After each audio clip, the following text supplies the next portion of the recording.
Have you ever met someone who thinks a title makes them untouchable? Our HOA president, yes, Karen herself actually told me my dog deserved what happened. That was the exact moment I decided to turn her own rule book against her. The morning it happened wasn't cinematic, no storm clouds, no ominous music. Just me, my two kids, and Max, our golden retriever, heading out for our usual Saturday walk under the sleepy quiet of the neighborhood. The cul-de-sac was trimmed to HOA perfection, edging crisp, driveways pressure-washed, the roses in every yard almost suspiciously identical in color.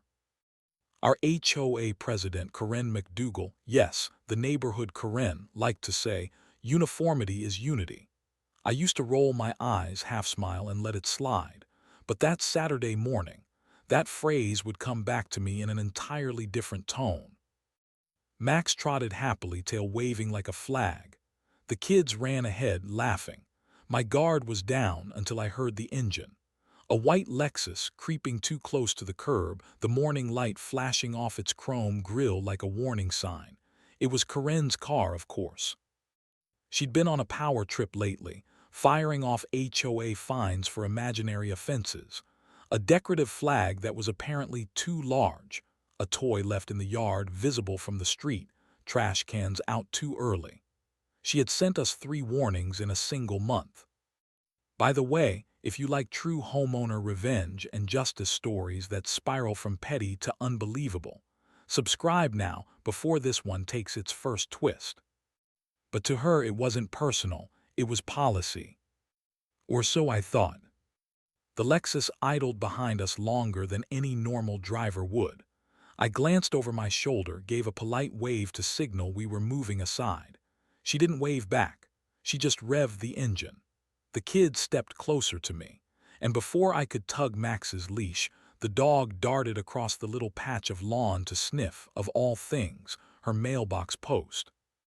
The sound that followed, I'll never forget it. Tires slid on gravel, a yelp, and a silence so sharp it seemed to slice the moment in two. Karen had hit Max. He wasn't killed instantly, thank God, but his paw was mangled. My kids screamed.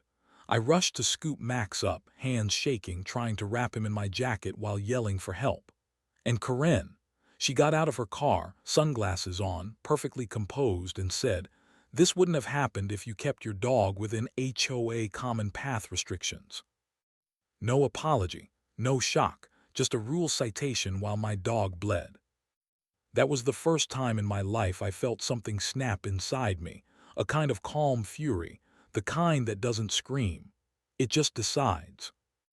I decided then, and there this wasn't going to be one more incident swallowed by HOA technicalities. At the vet's office, while Max was being stabilized, I texted the HOA group chat. Incident on Maple Court involving President McDougal and my injured dog. There will be a report. Within minutes, the replies started. I saw her speeding last week. She nearly ran over my kid's bike. Do you think we can do something? Oh, we could. That night, while the kids finally slept and Max lay sedated on the rug, the adrenaline settled into something colder, methodical. My wife and I combed through our doorbell footage. 12 seconds of shaky video captured the white Lexus swerving toward the curb. You couldn't see Max in the moment of impact, but you could see Karen's car cross the line, a literal and metaphorical one. I filed the police report that same night. Animal injury by vehicle, potential harassment, pending investigation. The officer's pen paused when I told him the driver was the HOA president. "That's going to make things interesting," he said. He wasn't wrong. By the next morning, half the neighborhood knew. But instead of retreating, Karen went on the offensive. She emailed the whole HOA list saying I had endangered community safety by allowing my pet to roam uncontrolled. She didn't know I already had evidence, or what I was about to find next. When I stepped outside that day, I wasn't just a homeowner anymore. I was an investigator, a parent with a camera, and apparently the newest thorn in the HOA's side. The following week felt like living under a microscope someone else was holding.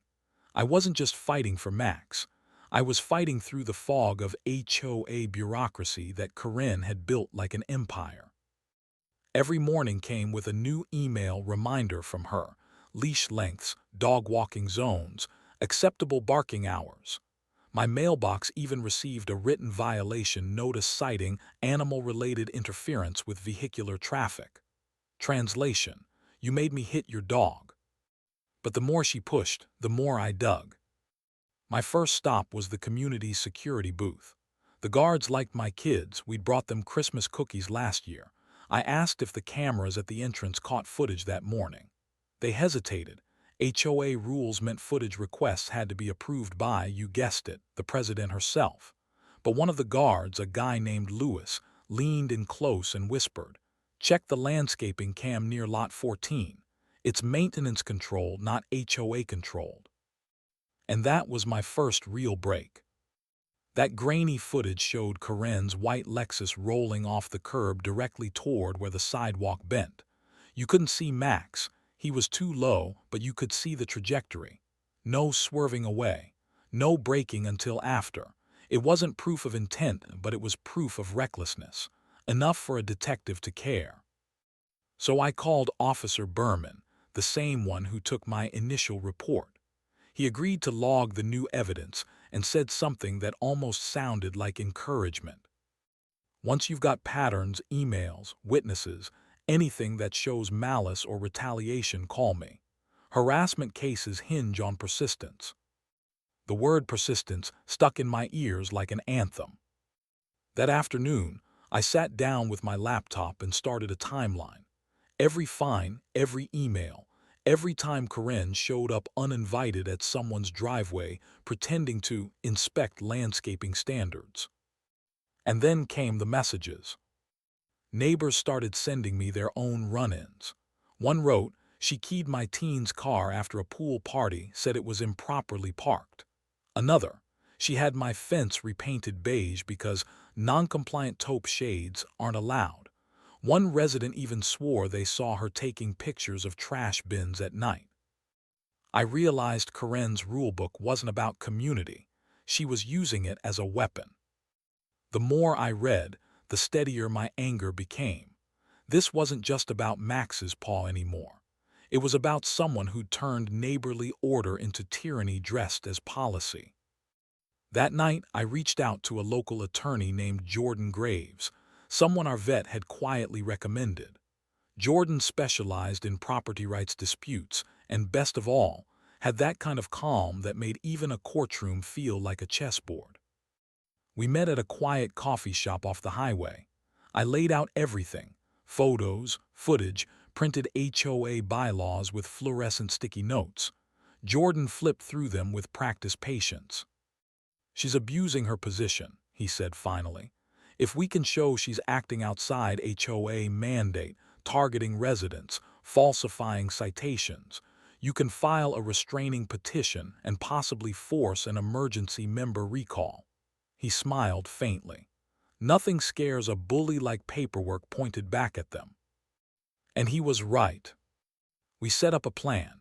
Formal complaint to the police including all new footage, parallel filing with the county animal control, and a petition within the HOA to call a special meeting.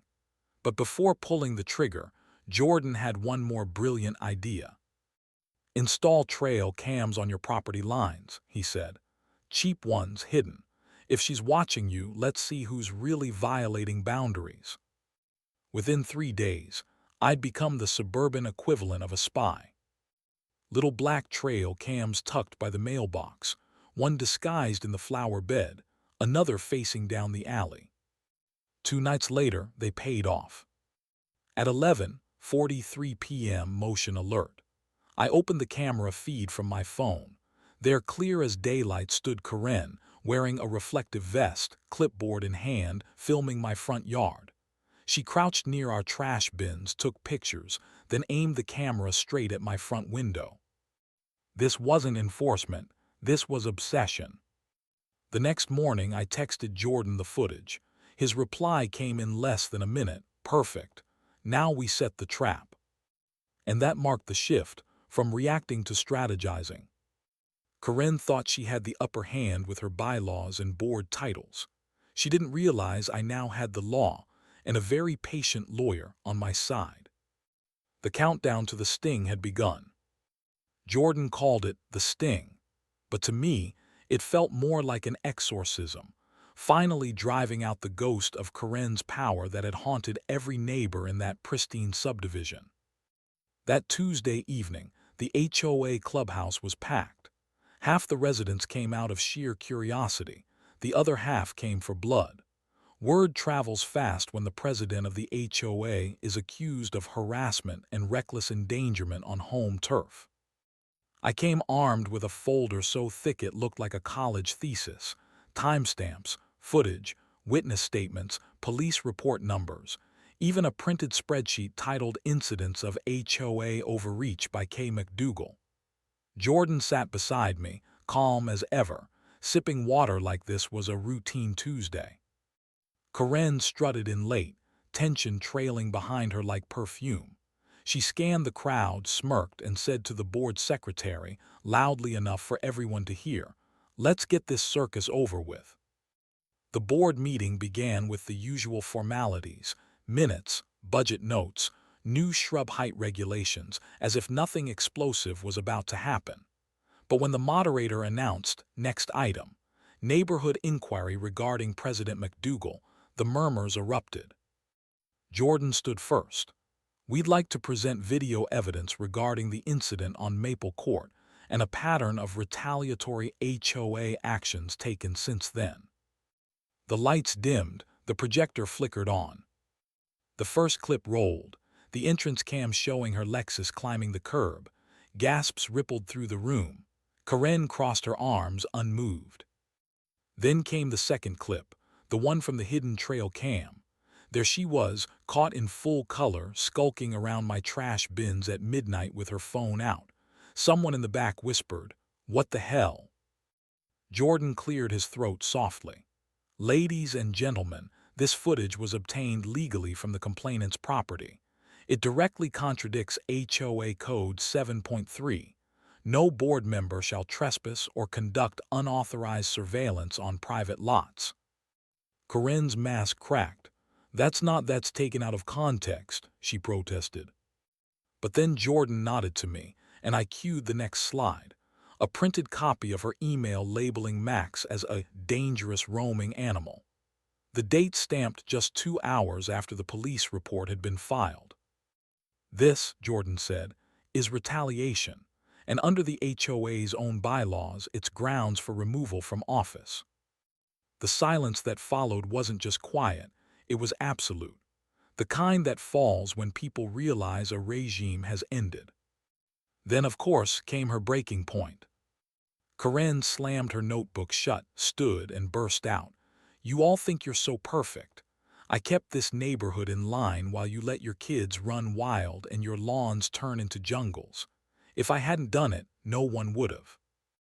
Her tirade went on, something about ungrateful residents and substandard mailboxes, until one of the board members quietly said, "Corinne, that's enough." When the vote came, it wasn't close. Unanimous removal as HOA president, pending police follow-up on both the hit-and-run report and the trespassing incident. Corinne stormed out before the gavel even dropped. After that, things unfolded quickly. Animal Control issued a citation confirming driver negligence. The city fined her for harassment after reviewing the tapes. The police report became part of the HOA record, effectively blacklisting her from any board position in the county. And Max, our boy, pulled through. 6 stitches, a steel support in his paw, and a limp that only shows when he's tired. The vet swears he gets more treats now than any dog she's ever seen. She's right. 2 weeks later, I found a small envelope in my mailbox. No name, no return address. Inside, just a typed note that read, "Thank you for standing up. We were all too scared."